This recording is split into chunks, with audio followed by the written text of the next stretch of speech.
The thermometer read -71 degrees Celsius when Marcus Hollenbach stepped outside his strange triangular cabin buried beneath 12 feet of Alaskan snow. Every other structure in the mining camp had collapsed weeks ago, their inhabitants either fled south or frozen inside. But Marcus's cabin, the one they'd called Hollenbach's Folly, maintained a steady 20 degrees inside without burning a single log. What happened during the winter of 1899 would revolutionize Arctic construction and save hundreds of lives across the Klondike goldfields, but the story begins not with genius, but with humiliation. Before we dig into this incredible story, let us know where you're watching from, especially if you've ever experienced a brutal winter yourself. And if tales of survival against impossible odds fascinate you, hit that subscribe button, because tomorrow's story about the lighthouse keeper who discovered something living in the ice will leave you speechless. The dogs wouldn't pull Marcus Hollenbach's sled any further.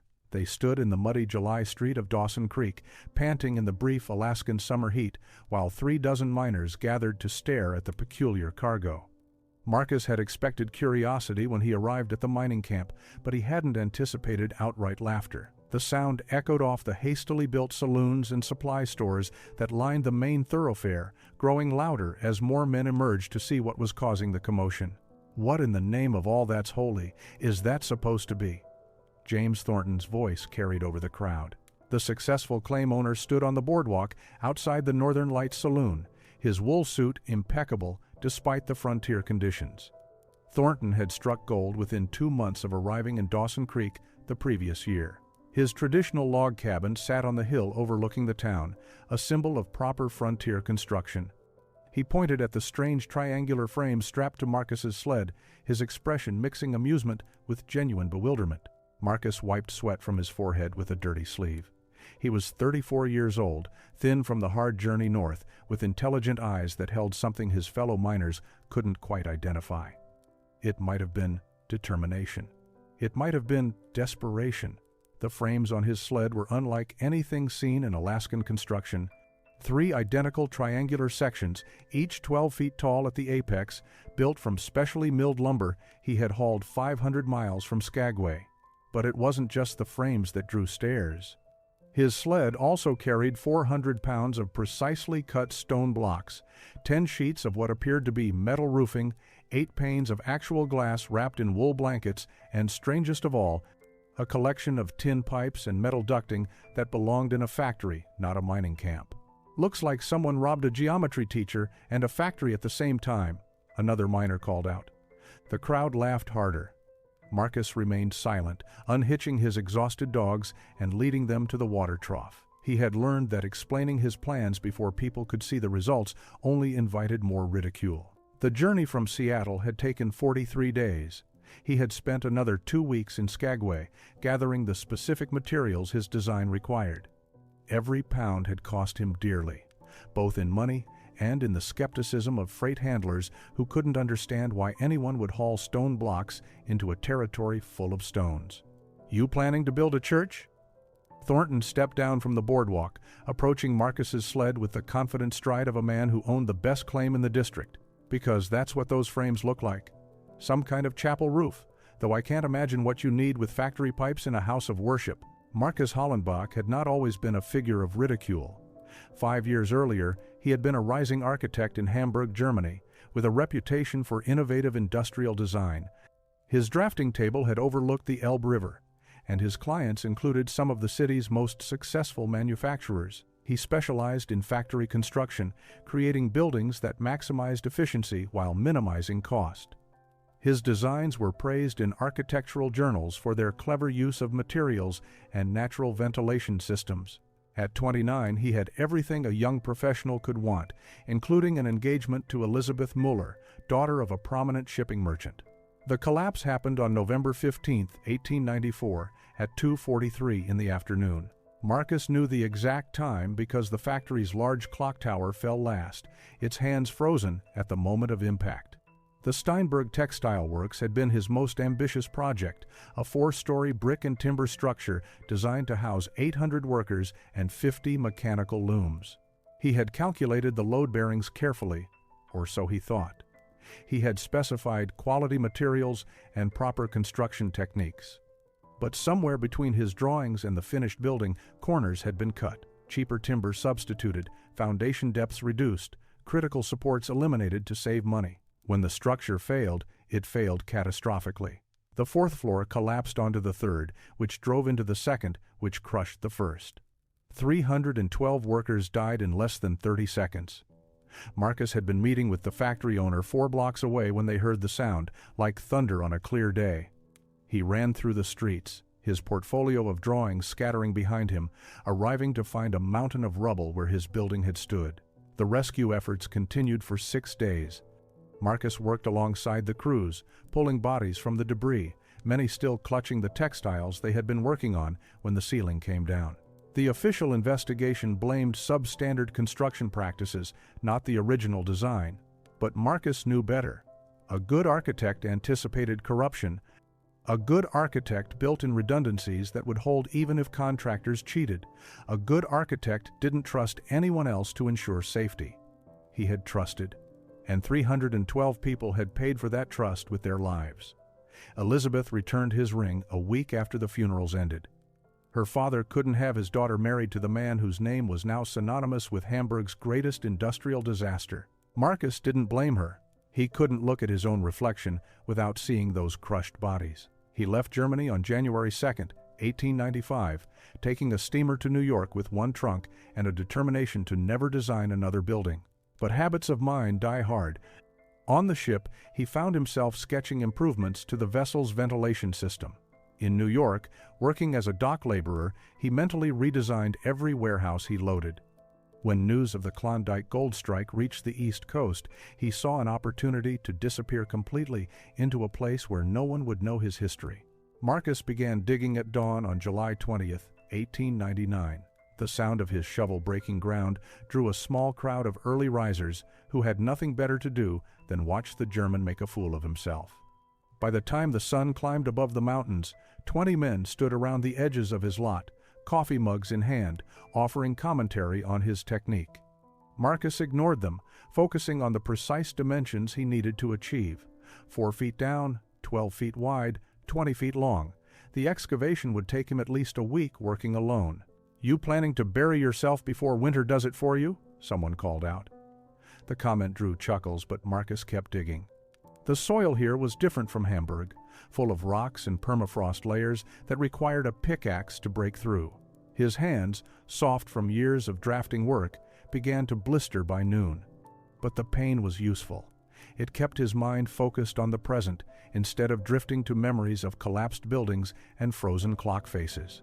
James Thornton arrived in the afternoon, accompanied by his foreman, a Norwegian named Erik Larsen, who had built dozens of cabins across Alaska. They stood at the edge of the growing pit. Thornton's expression amused, Larsen's puzzled. The Norwegian walked around the excavation several times, clearly trying to understand what Marcus was attempting. Finally, he spoke in accented English that carried the authority of experience. "This makes no sense. You dig below frost line, your floor stays frozen all summer, water seeps in during thaw, the whole thing becomes a mud pit. I have seen men try root cellars this deep. They abandoned them after one season." Larsen shook his head. "And you cannot build walls in a pit. How do you raise logs when you are standing below ground?" Marcus paused in his digging, leaning on his shovel. "I am not raising logs, Mr. Larsen, and the floor will not stay frozen." He didn't elaborate, returning to his work. He had learned that partial explanations only confused people who thought in terms of conventional construction, better to let the structure speak for itself when complete. By the third day, other miners had started taking bets not on whether his cabin would survive winter, but on whether he would finish it before freezing weather arrived. The excavation was taking longer than anticipated. Marcus had hit a layer of particularly stubborn permafrost that required building fires to thaw before he could dig through it. His progress slowed to mere inches per day in some sections. But he persisted, methodically creating the rectangular pit that would serve as the foundation for his unusual structure. On the 5th day, he began installing the first components that hinted at his true design.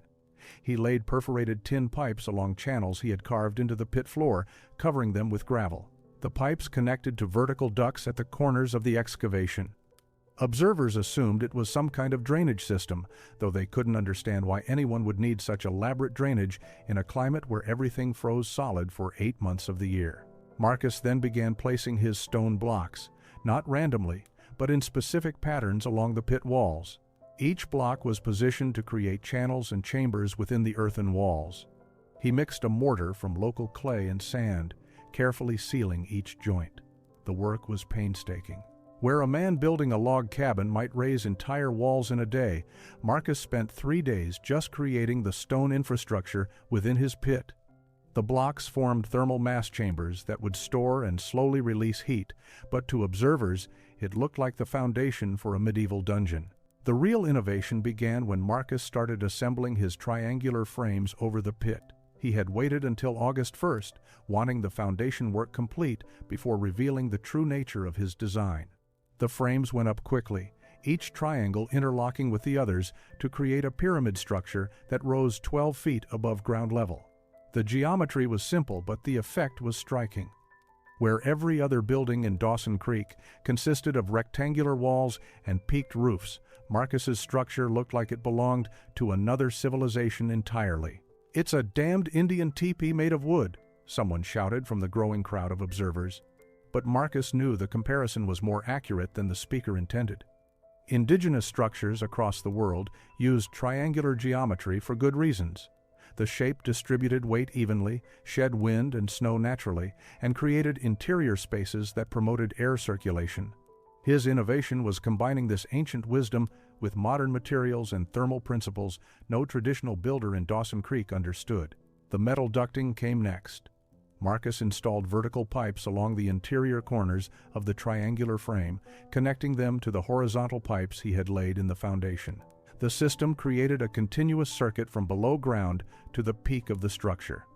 Cold air entering at ground level would be warmed by the Earth's stable temperature, rise through the living space, and exit at the top, drawing fresh air in to continue the cycle. It was a convection engine powered by temperature differential, requiring no fuel once initiated. "You building a still?" Eric Larson had returned, genuinely curious now. The Norwegian had built enough structures to recognize purposeful design, even if he couldn't understand the purpose. He watched Marcus attach metal collectors at the base of each duct, angled to catch prevailing winds and direct them into the system. "This is like ship ventilation, but more complex." "What does this accomplish?" "That a simple chimney cannot." Marcus paused in his work to explain, knowing Larson at least would understand the technical aspects. "A chimney removes smoke but also removes heat. It creates negative pressure that draws cold air through every crack and gap. This system brings in fresh air that is pre-warmed by passage through the earth.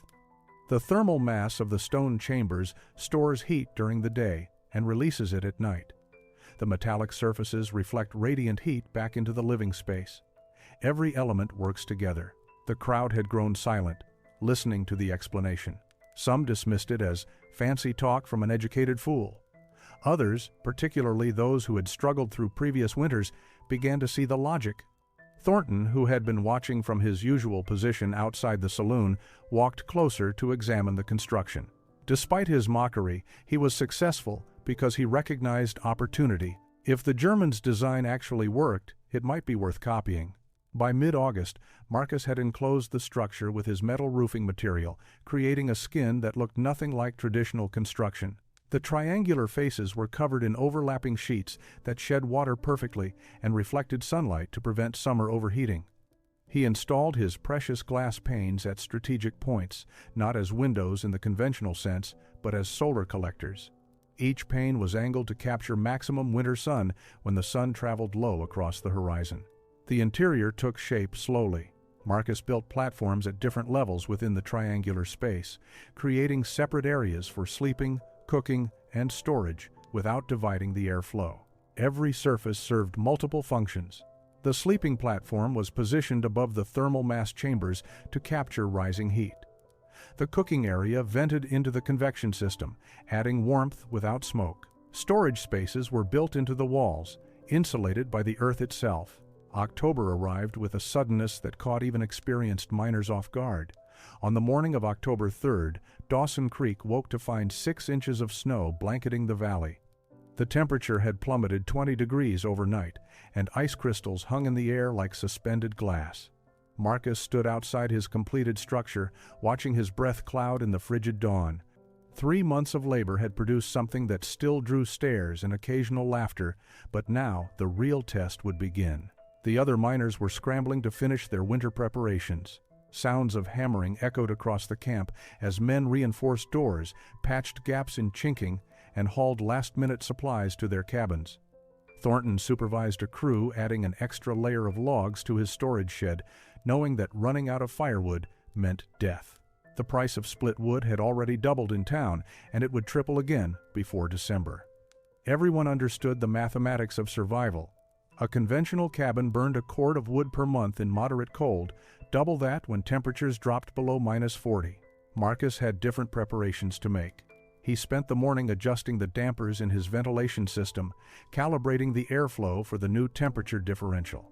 The thermal mass chambers needed to be charged with heat before deep winter arrived. He built a small fire in his central heating unit, not for immediate warmth, but to warm the stones that would radiate heat for days. The system worked on principles most miners couldn't grasp. Why heat rocks when you could heat air directly? But Marcus understood the difference between quick heat that dissipated and stored heat that endured. By mid-October, the temperature swings were testing every structure in camp. Warm days followed by freezing nights created expansion and contraction that opened gaps in the best chinked walls. Marcus watched his neighbors stuff moss, newspaper, and rags into cracks that appeared overnight. His own structure showed no such problems. The triangular frame flexed uniformly with temperature changes. The metal skin slid smoothly over the wooden framework without creating stress points. The pyramid shape shed snow naturally, preventing the buildup that would eventually crush flat roofs. The first real cold snap came on October 27th. The thermometer at the trading post registered -25 degrees Fahrenheit at noon. That night, it dropped to -40. Marcus lay on his elevated sleeping platform, listening to the wind howl past his strange cabin, but inside, the temperature held steady at 55 degrees. His single small fire had charged the thermal mass 12 hours earlier. The stone chambers radiated gentle heat while the convection system circulated air warmed by the earth below. He had burned less wood in a day than his neighbors burned in an hour. Eric Larson visited on the last day of October, ostensibly to borrow tobacco, but clearly curious about the Germans' comfort. The Norwegian entered through the specialized airlock entrance Marcus had built, a small chamber that prevented cold air from rushing in when the door opened. Larson stood in the main space, looking up at the triangular walls rising to a point above, feeling the warm air circulating without visible source. His expression shifted from skepticism to something approaching respect. "It's warm," Larson said simply. "No fire burning, but it's warm." "How?" Marcus showed him the thermal mass chambers, still radiating heat from the previous day's charging. He explained how the underground pipes pre-warmed incoming air, how the metallic surfaces reflected body heat back to the occupants, how the triangular shape created a natural circulation pattern. Larson listened intently, occasionally nodding as principles clicked into place. He had built dozens of cabins, but always by following tradition rather than understanding the physics involved. December brought darkness that lasted 20 hours a day and temperatures that made even seasoned miners question their sanity. The thermometer at Dawson Creek's trading post stopped registering at -60 degrees Fahrenheit, its mercury frozen solid in the bulb. Snow fell in amounts that defied measurement, burying the lower cabins to their roof lines. Men tunneled from their doors to the main street, creating a network of ice corridors that turned the camp into an underground city. And still, the temperature dropped. The first cabin failure happened on December 12th. Patrick O'Malley's roof collapsed under 8 feet of accumulated snow, the ridge beam snapping with a sound like cannon fire. O'Malley survived only because he was in town when it happened, drinking at the Northern Lights to stay warm. His cabin was a total loss. Supplies buried under tons of snow and splintered logs. He moved in with another miner, doubling up like many others would before the winter ended. Space in surviving structures became more valuable than gold claims.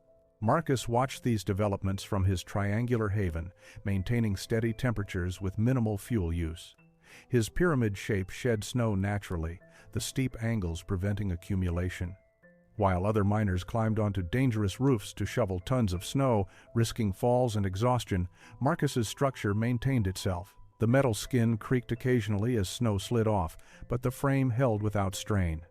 He had calculated for these loads, understanding that traditional flat or low-peaked roofs were death traps in extreme snowfall. By December 20th, the wood situation in Dawson Creek had reached crisis levels.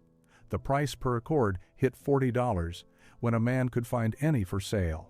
Most miners were burning furniture, spare lumber, anything combustible to stay alive. Fights broke out over wood supplies. 2 men died in a dispute over a pile of boards behind the hardware store. The traditional cabins, with their poor insulation and constant drafts, consumed fuel at rates that couldn't be sustained. Men who had mocked Marcus's obsession with thermal efficiency now understood its value. Thornton's cabin, despite being one of the best conventional structures in camp, required constant feeding of its 2 stoves. The successful miner employed 3 men just to maintain his fires around the clock. Even with this attention, ice formed on the interior walls whenever the temperature dropped below -50. His water barrel froze solid despite sitting 6 feet from the main stove. He began making discreet inquiries about Marcus's heating system, sending Larson to observe and report on its mechanics. Christmas passed in a blur of survival. The usual festivities were canceled as everyone focused on staying alive. The death toll reached 17 by year's end, mostly men who had run out of fuel or whose cabins had failed structurally. Marcus shared his excess warmth when possible, allowing miners to warm themselves in his entrance chamber before returning to their own frozen shelters. He couldn't save everyone, but he could demonstrate that survival was possible with proper design. The worst was yet to come. January 1899 arrived with a blizzard that lasted 8 days. Winds reached 70 miles per hour, driving snow horizontally with enough force to strip exposed skin in seconds. The temperature during the storm was impossible to measure, but survivors later estimated it reached -70 or below. Conventional cabins literally exploded as the extreme cold caused logs to contract and crack. The sound of failing timber punctuated the wind's howl as structure after structure succumbed to forces beyond their design limits. The morning of January 22, 1899, brought a stillness that terrified even the most hardened miners. The blizzard had finally exhausted itself, leaving behind air so cold it seemed to crack like glass. Ice fog hung thick in the valley, reducing visibility to mere feet. No one knew the exact temperature because no thermometer in Dawson Creek could measure it, but the old-timers who survived would later swear it reached 71 degrees below zero. At that temperature, exposed flesh freezes in under 30 seconds. Spit crackles and bounces when it hits the ground. Trees explode as their sap instantly crystallizes. Marcus woke to strange sounds from the camp. Not the usual morning noise of men starting fires and beginning their day, but sharp reports like rifle shots, followed by the crash of falling timber. He peered through one of his specially designed viewing ports, the triple glazed glass still clear despite the extreme cold. What he saw made him dress quickly in his warmest clothes. 3 cabins within his line of sight had suffered catastrophic structural failures during the night. Walls had buckled inward as logs contracted beyond their tolerance. Roofs had collapsed as support beams shattered in the cold. The crisis at James Thornton's cabin was immediate and life-threatening. The successful miner's proud structure, built with the best materials money could buy, had developed a massive crack along its north wall. The logs had contracted so severely that the chinking had fallen out in sheets, leaving gaps 3 inches wide. Thornton and his 3 employees huddled around their stoves, but the heat escaped faster than they could generate it.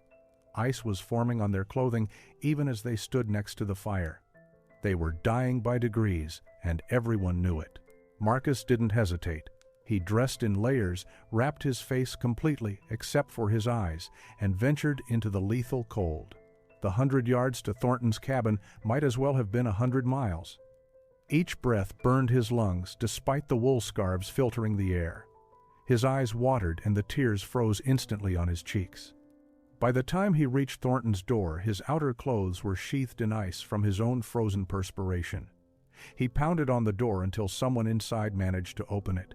"You need to abandon this structure," Marcus said through his frozen scarves. His German accent was thick with the difficulty of speaking through multiple layers. "Bring only essential supplies. My cabin can hold you all." Thornton's pride warred with survival instinct for only a moment. The ice forming on his eyebrows and the violent shivering of his men made the decision clear. They gathered what food and blankets they could carry, wrapped themselves in everything wearable, and made the desperate journey back to Marcus's triangular structure. 2 men had to support Thornton's clerk, who had already begun showing signs of severe hypothermia. They stumbled through Marcus's airlock entrance and into warmth that seemed miraculous by comparison. The pyramid cabin that had been mocked as Hollenbach's Folly now held 9 men. Marcus's design, built to house one comfortably, proved capable of sheltering many more.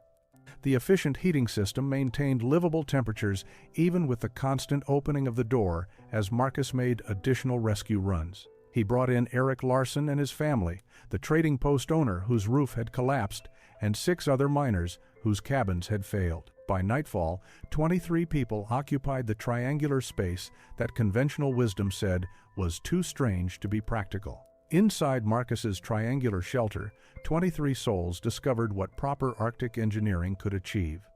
The temperature outside remained at killing levels, but the interior stayed at a steady 50 degrees Fahrenheit.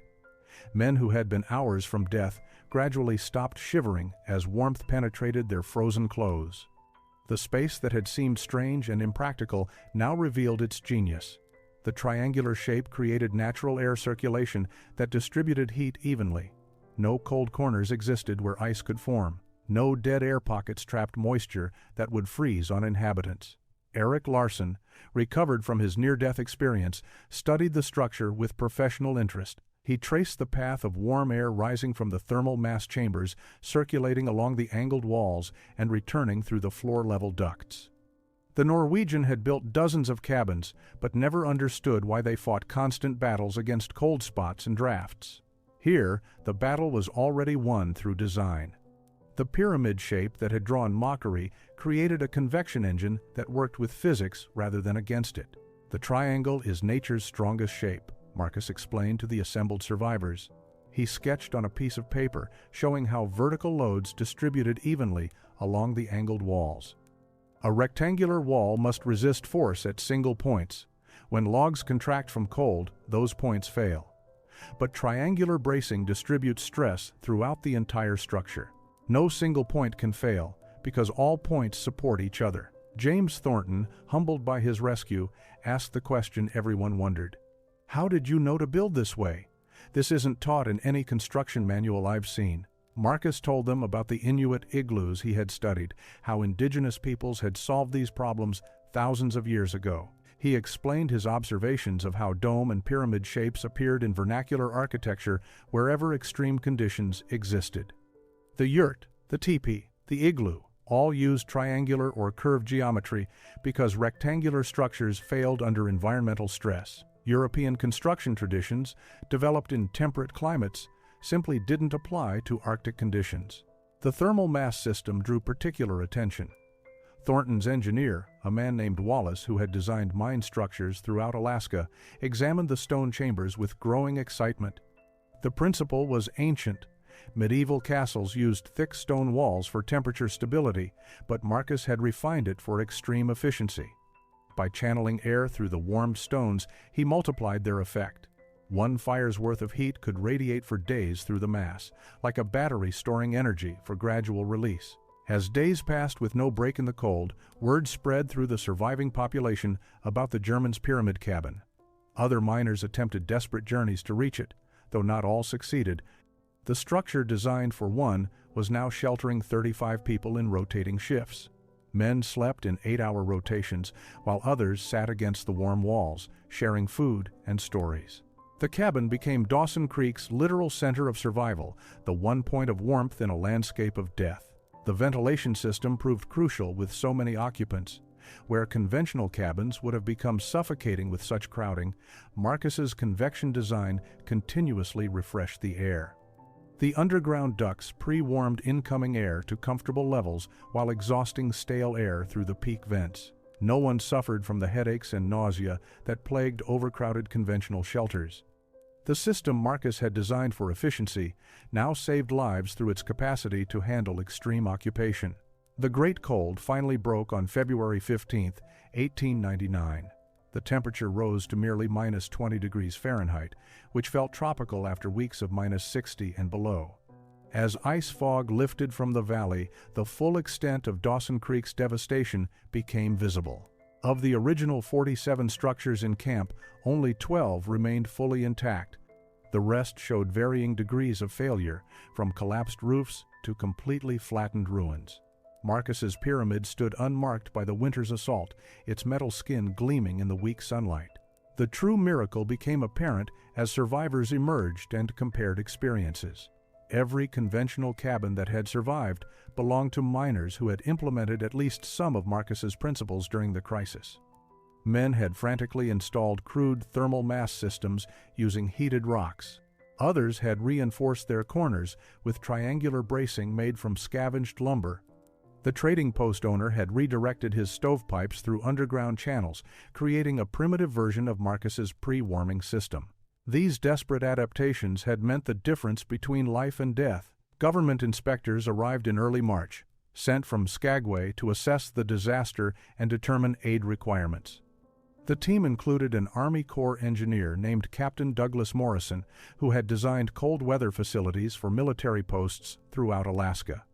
Morrison spent 3 days examining Marcus's structure, taking measurements, making sketches, and interrogating the German about every design decision. His final report would become a seminal document in Arctic construction, though Marcus would never see a copy. This represents the most significant advance in cold climate architecture I've encountered, Morrison told the assembled survivors. The integration of indigenous principles with modern materials creates a system that passive heating experts have theorized but never successfully implemented. The thermal efficiency exceeds anything in current military or civilian use by a factor of 10. The captain's validation transformed Marcus from laughingstock to visionary overnight. Miners who had mocked his careful construction now begged for plans and specifications. Marcus spent his evenings sketching diagrams and explaining principles, teaching thermodynamics to men who had never finished grade school. He refused all offers of payment, knowing that sharing knowledge freely would save more lives than hoarding it for profit. The lessons learned in Hamburg still shaped his actions. Eric Larson became Marcus's most devoted student, absorbing every principle and technique. The Norwegian had lost his own cabin, but gained something more valuable: an understanding of why structures succeeded or failed. He began planning a construction business based on what locals started calling the Hollenbach method. Within weeks, Larson had contracts to rebuild 6 cabins using triangular geometry and thermal mass principles. Other builders followed suit, recognizing that the old ways had proven fatally inadequate. By April, as the spring thaw began, Dawson Creek resembled an architecture experiment. Traditional log cabins sat beside triangular structures and hybrid designs that borrowed elements from both. The sound of construction filled the air as miners rebuilt with hard-won knowledge. Glass shipments arrived from Seattle, ordered by men who now understood the value of proper solar gain. The hardware store couldn't keep tin ducting in stock. Stone that had been considered worthless suddenly commanded premium prices for thermal mass construction. Marcus Hollenbach left Dawson Creek on June 1, 1899, his gold prospecting dreams abandoned but his purpose restored. He carried with him 43 letters from survivors testifying to how his design had saved their lives, documents he would never show anyone, but which reminded him that architecture could protect as well as destroy. His destination was Seattle, where the Alaska Commercial Company had offered him a position designing warehouses and housing for their expanding northern operations. The boy who had fled Hamburg in shame would return to architecture, but with wisdom earned through suffering. The legacy of that terrible winter spread far beyond Dawson Creek. Captain Morrison's official report reached military commanders throughout Alaska and northern Canada. Within 2 years, the Army Corps of Engineers had adapted Marcus's principles for Arctic military installations. The triangular geometry appeared in everything from supply depots to communication stations. The thermal mass systems became standard in any structure expected to withstand extreme cold. What had been mocked as Hollenbach's Folly became military specification across the Northern Territories. Eric Larson built his construction company into the largest in the Yukon Territory. By 1905, his crews had erected over 200 structures using variations of Marcus's design. The Norwegian never claimed to have invented the techniques, always crediting the German who taught us to think like the cold itself. Larson's sons continued the business, building hospitals, schools, and government buildings that incorporated thermal mass heating and triangular bracing. Some of those structures still stand today, over a century later, testament to principles discovered through tragedy and perfected through obsession.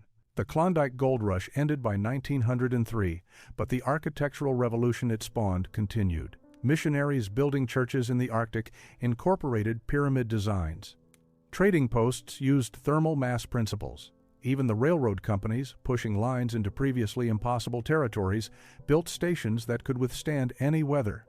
The technical journals that had once praised Marcus's factory designs now published papers on Arctic construction that cited the Dawson Creek incident as a turning point in cold climate architecture. Marcus himself lived quietly in Seattle until his death in 1927. He designed hundreds of buildings over those years, each incorporating safety redundancies that went far beyond code requirements. His structures used more materials than necessary, cost more than competitors' bids, but never failed. Companies that understood the value of over-engineering sought him out. His greatest satisfaction came from letters sent by people who had survived blizzards, earthquakes, and fires in buildings he had designed.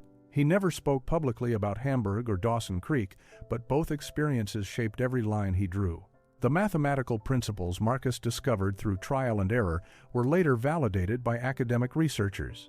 The triangular frame distributed loads at optimal angles. The thermal mass calculations matched theoretical models perfectly. The convection system achieved efficiency rates that mechanical engineers struggled to replicate with powered systems. What intuition and observation had revealed to Marcus became formulas taught in engineering schools. But the formulas came after the fact. Innovation had preceded theory, as it often does when survival depends on solutions. Today, climate change has made Arctic construction newly relevant. As permafrost melts and weather patterns become more extreme, engineers are rediscovering principles Marcus demonstrated over a century ago. Modern materials improve on his methods, but the core insights remain unchanged. Work with natural forces, not against them.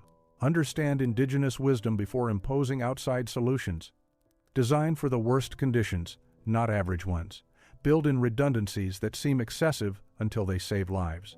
The German architect, who became a failed prospector, who became an accidental innovator, had discovered truths that transcend any single time or place. His folly had become wisdom, and that wisdom continues to shelter those who dare to live where winter shows no mercy.